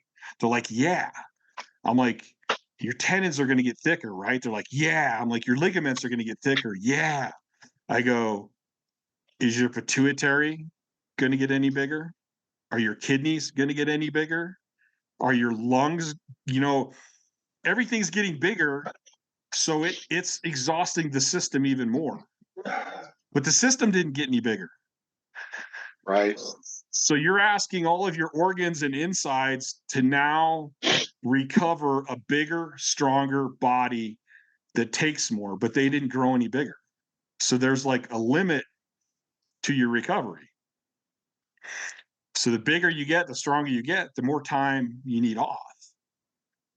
And then I'll even go down to the point of so there's a lot of things in the world that make no sense. There's assholes that get rich, there's horrible people that have great lives. But in this instance, you trained your ass off. You got strong as hell. Didn't you earn not having to train as much to keep getting stronger? Didn't you earn time to now do some of those things that you gave up when you were getting bigger Yeah. and getting stronger? I go, this actually is one thing in the world that kind of makes sense. You worked hard and you got stronger. Now you don't have to work as hard to keep getting stronger. Dude, And it just that's a great point. Holy shit. yeah, and I just like I want to get I'm like trying to sink it in their head to begin with because I think there is a point when you're young, you need to bust your ass. You need to go for it. You got to Yeah. learn how to strain, you got to learn how to push your body. I mean, I truly believe that there's a point of overtraining that's good for you. Yeah. You just can't take it too far. And there's going to be a point where you don't need to do it at all anymore. Like, in our prime, if we would have taken more time off, we still knew how to push. we still knew how to strain. Like, we didn't have to Right. practice those things anymore at that point. Yep. You're Hell, I can do it now easy as shit, and I'm nowhere near as strong as I was. It's funny, like the biggest strength increase I saw was kind of going into my meet where I squatted 1,000, and it was I got a hold of Donnie Thompson's squat program. Mm-hmm. Excuse me, and it was kind of new to me, so I wasn't doing like true max effort. I was kind of undershooting each week and just kind of seeing where I was at, and then slowly build on that, and then did that like 3 or 4 times through. I think it was a 12. I can't remember how long it was, but I kind of ran it a few times, and I was undershooting for quite a while, and then come meet time, it was like boom, and I didn't learn from that. You know what I mean? And Mm-hmm. that I should have recognized, hey, I've been undershooting what I should be lifting most of the time. Every once in a while, if I'm feeling saucy, we cranked it up and did some crazy shit, but most of the work was around that 80%, hitting some doubles. And we did this with the athletes too. We kind of put that in place. We modified it a little bit, and their jumps and everything just took off. So I had the answer there. I just fucking didn't want to listen. We're so similar.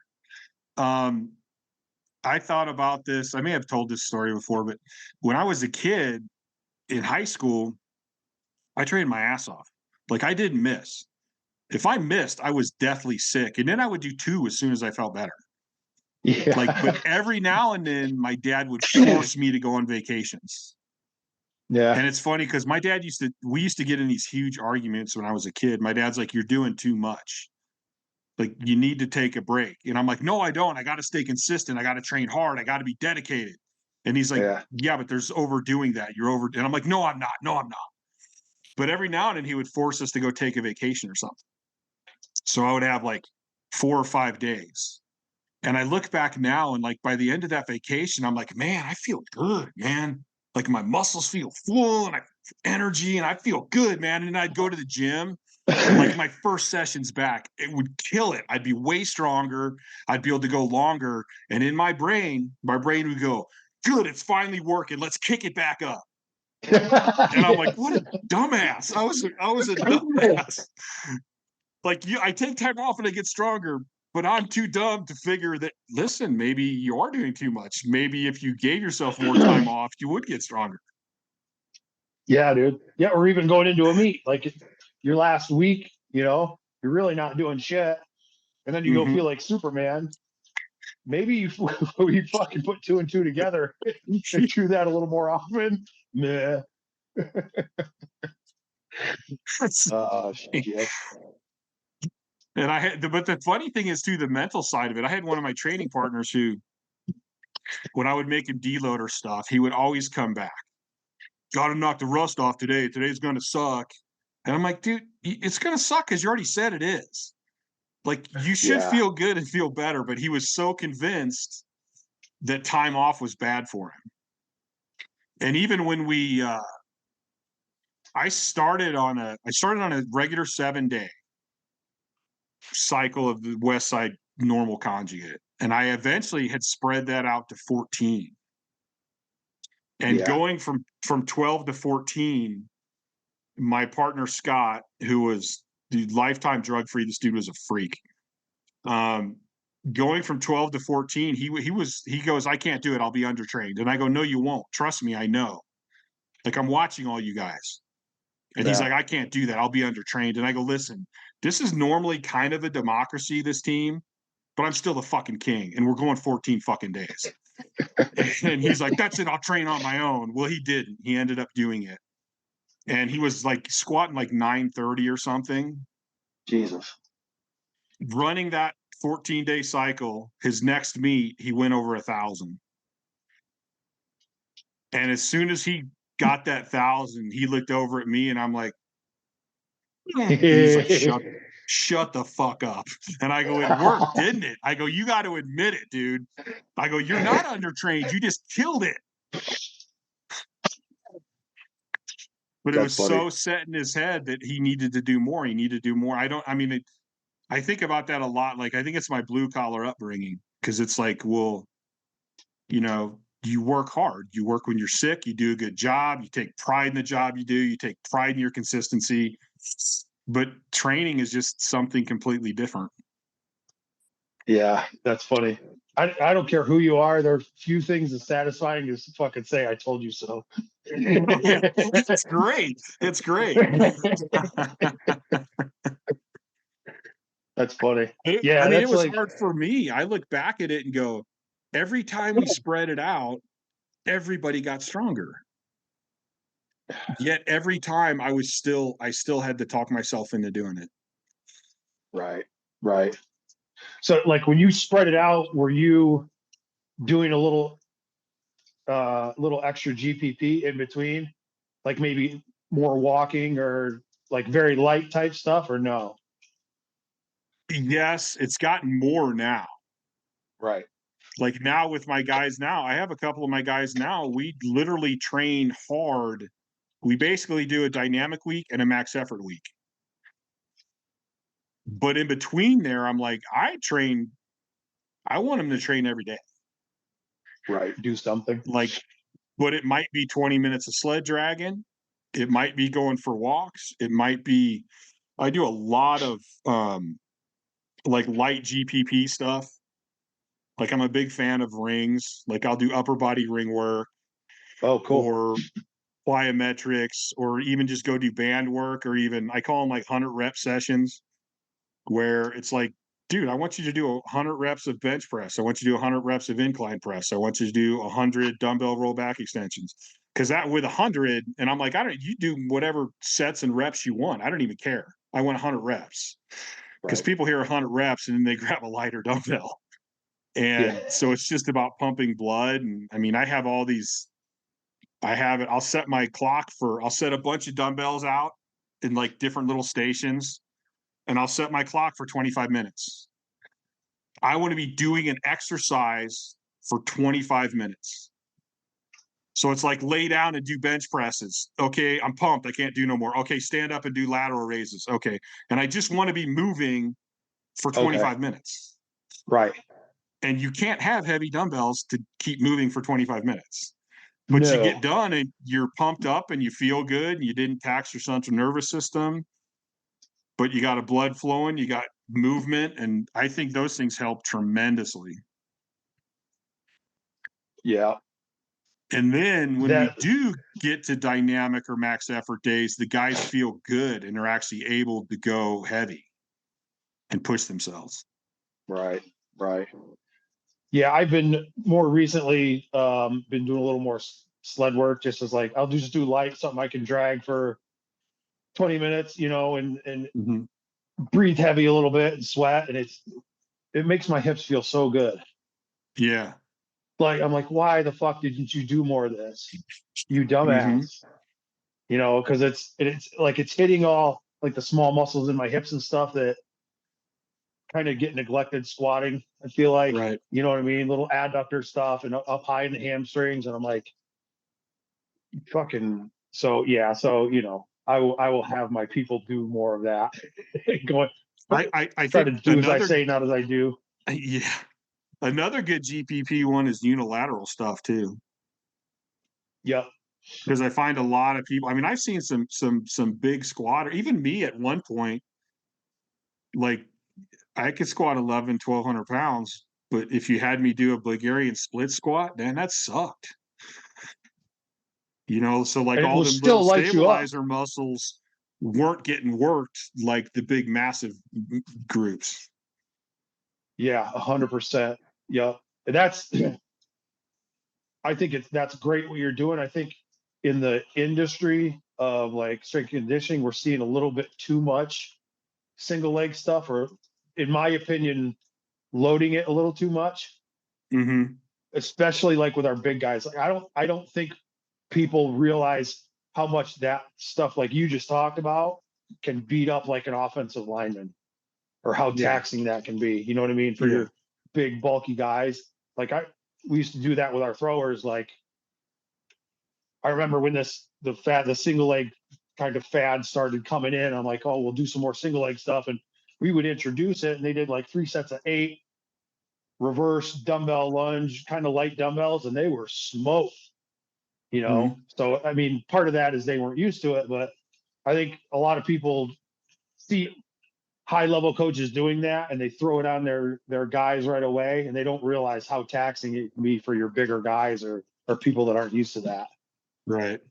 You know, I'm surprised, and maybe this is happening and it's not public knowledge. Like, I'm surprised we don't see more like adductor pulls and kind of shit like that with some of this stuff. But like I said, maybe it's happening and we just don't know it. Yeah. Or maybe they're fine. I could be full of shit. There's that too. Yeah, because I've never really pushed single leg stuff heavy. I mean, I've always thought, well, I'm doing this more for the smaller muscles, so I don't need to kill it with super heavy weight. Right. And like you said, if you are going to go super heavy, now you're stressing them smaller muscles way beyond what they need to. And I saw a thing with the sleds. I think I see a lot of people that do sleds and they do like forward and backward dragging, and that's it. And I saw a thing with you where you were doing straight leg walking forward with it through your feet. Yeah. Like, I don't think people understand, dude. You can do adductors, you can do karaoke walks.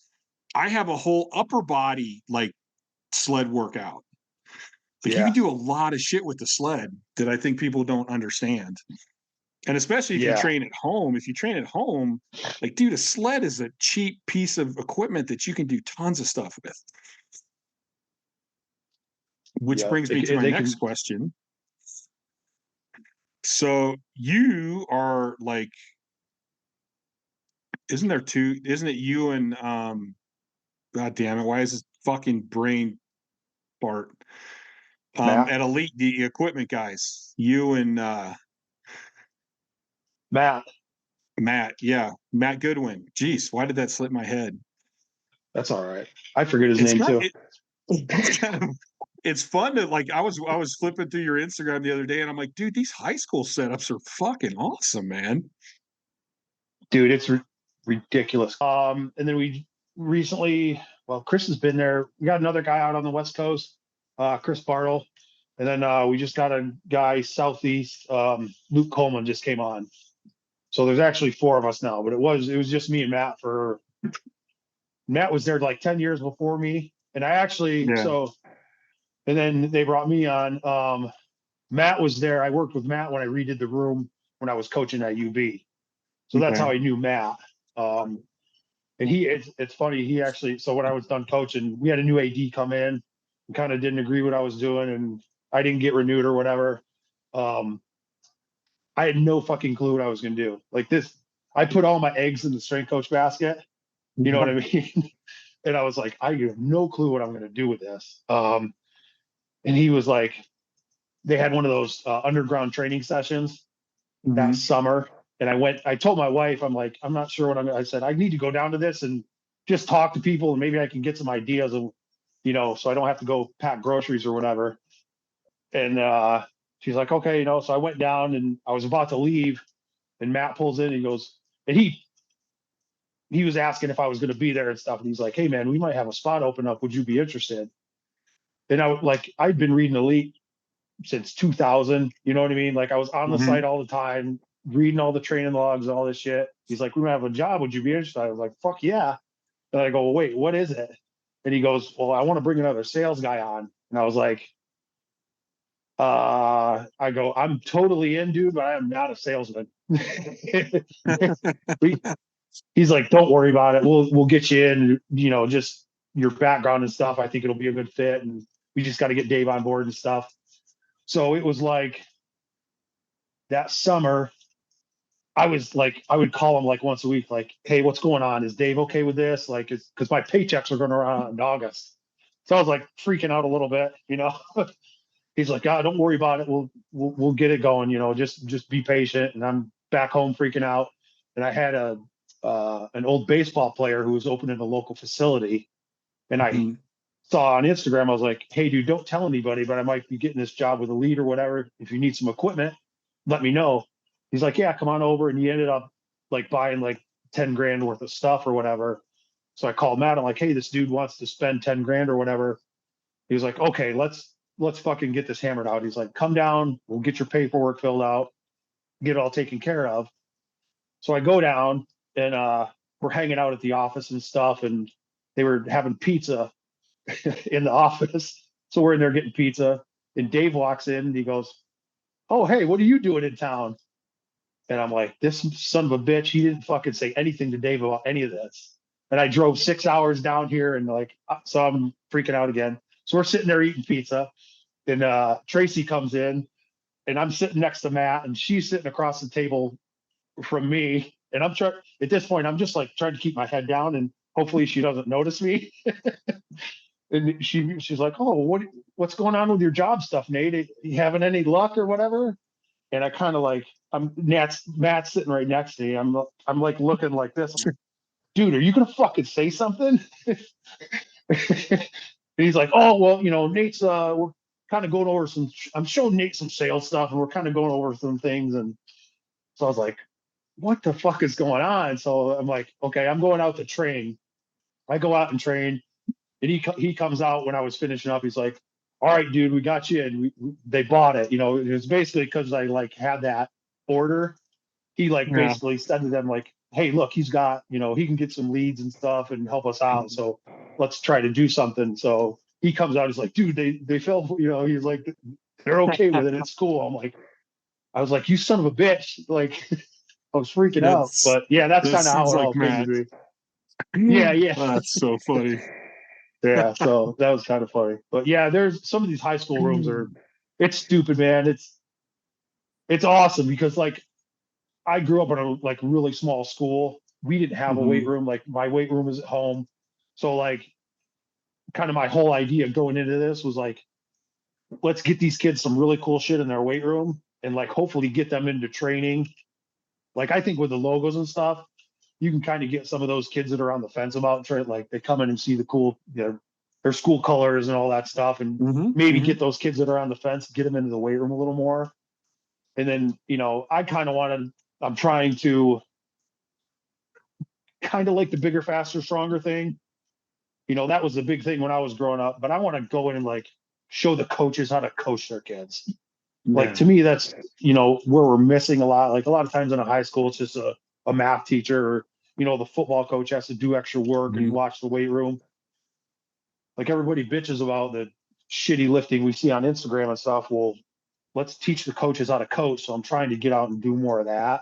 So like give them some cool equipment and get some coaching and some good stuff going in the weight rooms at the same time, No, that's a cool idea. I do think because I looked at a couple of them and I'm like, dude, that's a nice that's a high school. What? Like I thought they were like college gyms.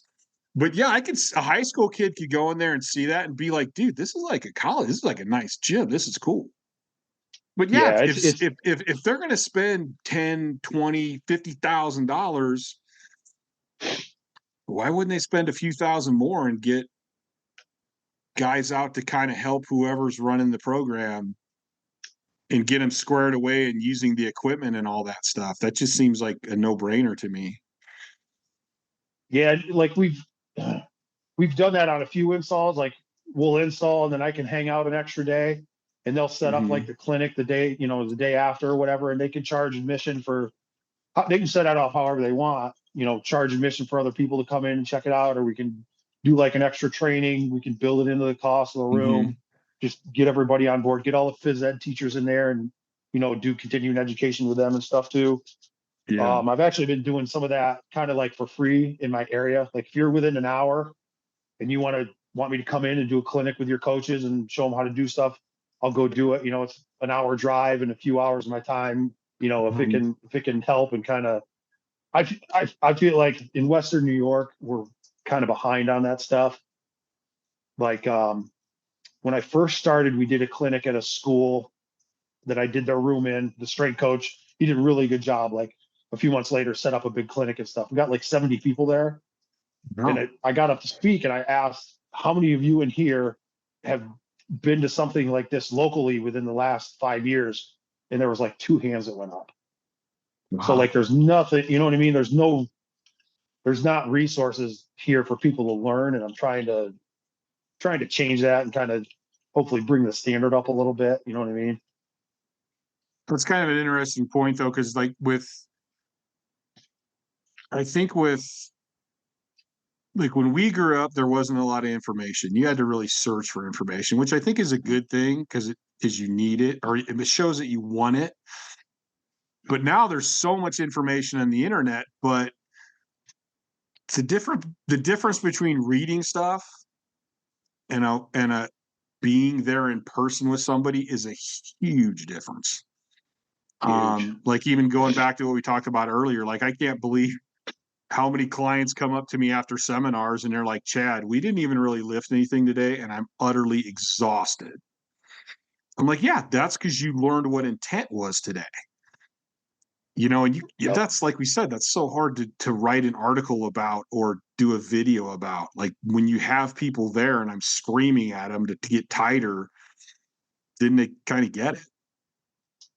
Yeah. And like most of the time, you like in my experience, you can get probably 75% of the room to kind of understand a box squat and how to do it right within a session. Mm-hmm. Yeah. You know, they're not completely technically proficient, but they kind of get, like you talked about, they get the intent. Mm-hmm. You know what I mean? So like if you can do that and have your kids run through a 1-day thing, like it makes all the difference. And just like I talked about when I got to go train with Paul and those guys, I studied this stuff for 10 years prior to that. But once I got to experience it, my strength just took off. Yeah. I had the same with Dave. I had the same thing. Like I'm studying all this West Side stuff. I'm studying Louis stuff. And afterwards I had to go up to go, Dave, like I've been studying this stuff. And what you just explained to me seems really simple. Did I fuck up somewhere or something? And he's like, no, this is what it is. It's hard to get from the way Louis writes it or from these articles. But being there asking questions is such a big difference. And even with my online clients, I do like weekly video reviews. And I have it set up so they can see me and I can slow-mo it and point at each little thing, you know, which is great. Right. That was a huge advancement for me in helping people online, but it's still not the same as in person. Like in person is so much different. So yeah, which is funny so much more efficient. Seminars can be hard to book for people. And I'm like, man, like I'm going to tell you the best, I don't know, $300 I ever spent was my first seminar with Dave, without a doubt. Best money towards lifting I ever spent. $300, huh? I think it was 250 or 300. I think. Yeah. Yeah. It's actually like it's hard to get people to come out for seminars. I found. Yeah, like you have to do that. I don't do that many anymore. Yeah, you got to work. You know like so I was doing them for a while too, and like if the coach at the spot you're going to go present at doesn't have a lot of local connections or do some work recruiting, you won't get a lot of people. It's tough. And you know, I try to help as much as I can. Instagram, I'll run ads. I'll do paid ads and stuff. And it's tough to get a lot of people. Which is weird. It seems like I would think people would jump at the opportunity to do that. I would think maybe I don't have enough internet clout. Maybe that's a me problem. Me either. So with Elite, do you help a lot of like individual people, or is it mostly businesses? Like, do you guys help people set up, say, you know, I train people out of my garage. I have the basic stuff, but I think you can do a shit ton with the basic stuff. So like if somebody's on Elite and they're like, I want to start a home gym, but I don't know what, they can call you guys and you'll kind of go, hey, listen, here's my experience. This is what you need, you know, and if you have money for this too, or whatever. Yes. Yeah. Like we service everybody, like home gyms, pro teams, high schools, college, commercial gyms. And that's my big thing. Like I hate seeing people spend money on shit they're not going to use. Yeah. You know, like for example, the jammer arms on the racks. Those are like a real popular thing the last few years. But a lot of the time in my experience, like the coach will get them and then not use them very much. Right. You know what I mean? So like I don't like to talk people out of stuff, but I'll kind of give them a heads up, like, hey, make sure you're actually, if you only have this amount of money, it might be better spent over here. Or, I try to, Right. if I know someone's budget, I'm going to try to get them the most stuff that I can. I'm not there. There's other companies that will like, oh, your budget's like, they'll try to sell a high school a room full of machines because the machines cost more and the guy's going to make more on the commission. Like Right. I go into a high school weight room and I see it full of machines and it makes me absolutely crazy. So we're trying to help the kids out and help performance. You know what I mean? Because Yeah. Yeah. that's what it's all about. And I think it's funny because I think I was actually talking about this with one of my clients yesterday about all the trendy shit that keeps going on. And it's funny to me how trendy stuff comes back around. Like this whole like cold bath thing is not new. This is like the fifth wave of cold baths.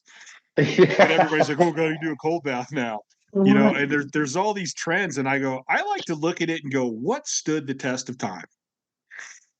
People been using Right. dumbbells and barbells through all of these waves. There was people using these consistently and getting results. So like, let's just cut to the chase, go to the shit that works. And if you have extra money for some trendy shit that you want to play with, cool, but you don't need it. Yeah. Yeah, we ran into that. Like when I first started coaching in college, it was like early 2000s, and it was like right in the middle of like the functional training. Like, does this movement transfer to the field? You know, Dude, just get them stronger, and you'll take care of 99% of your problems. Yep. But that's not sexy. You know what I mean? Even So like I have a bunch of blood flow restriction cuffs, partially because I'm masochistic and like I like to make my clients do that shit. But I mean, honestly, like they're great and I think they work and I think they have a place. I hardly ever use them anymore because it's right, like, dude, it's great, but like, what percent is this actually helping? If it's right. 0.001% increase, it's probably not really worth my time. Kind of like Yeah, I think people get too far into like again, they're going to the top of the tree. It's like, dude, just pick the low fruit that's right there, dude. That's going to give you the best results. yep, yep. I always go back, like, think of like when you were a high school athlete, the hardest teams to play against were the ones that were really good at the fundamentals. Mhm. You know what I mean? So I kind of look at training the same way. Like, do the basics really well, and if you get halfway decent at those, you're going to be ahead of most people, because most people Mhm. don't really drill on that stuff and work on that stuff.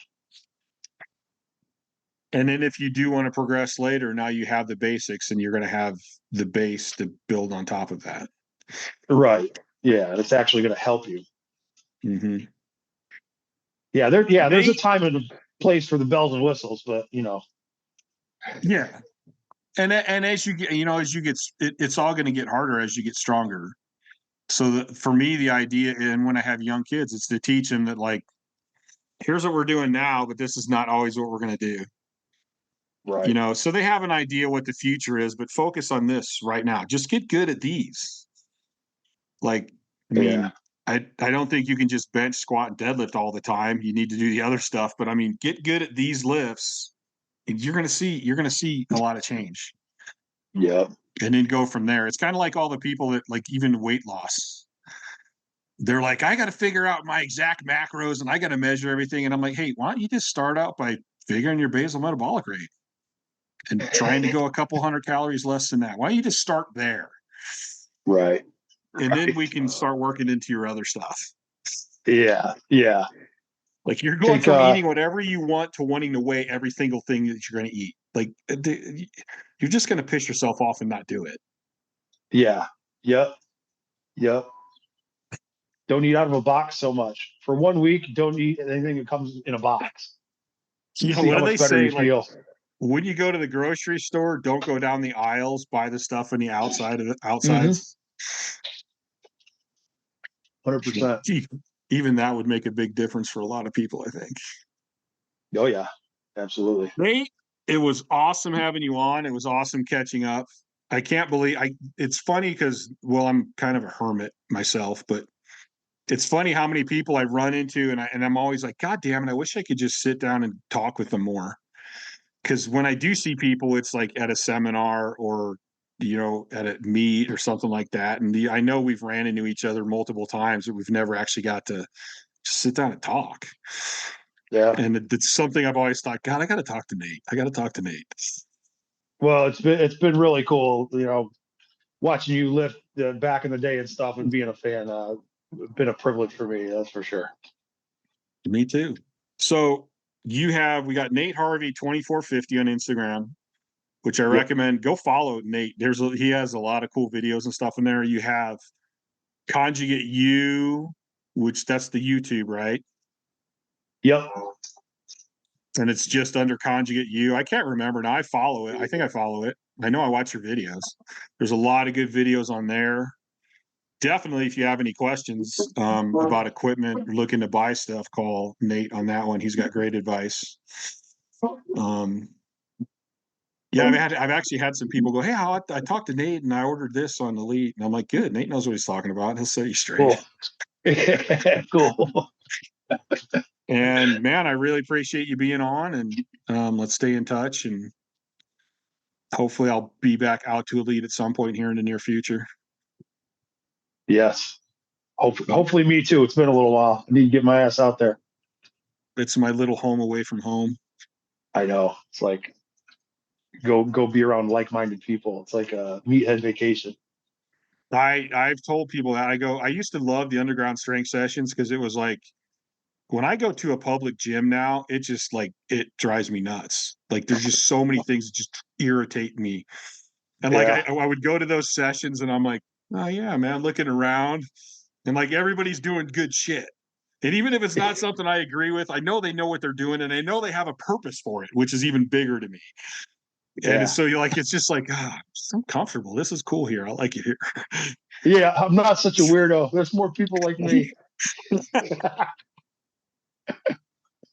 What did you think though when you first went to the new Elite? The first time I drove out there, I'm like, what is my MapQuest telling me the wrong way to go? Like, where the fuck is this place? I think Dave did that on purpose. It's like, turn by the church. What? Where am I at? When they first built that, I asked Dave, I go, so Dave, like every meathead has like their dream gym they're going to build someday. I go, is this it? Did you nail it? He goes, I don't know. I just see a lot of debt right now. I was like, fair. No, it's crazy. It's cool. It's super cool. I love it out there. All right, sir. Thanks for being on. I'm going to hit my little outro here.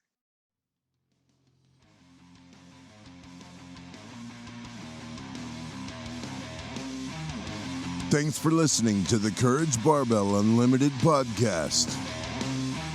For more information, please visit CourageBarbell.com. Until next time.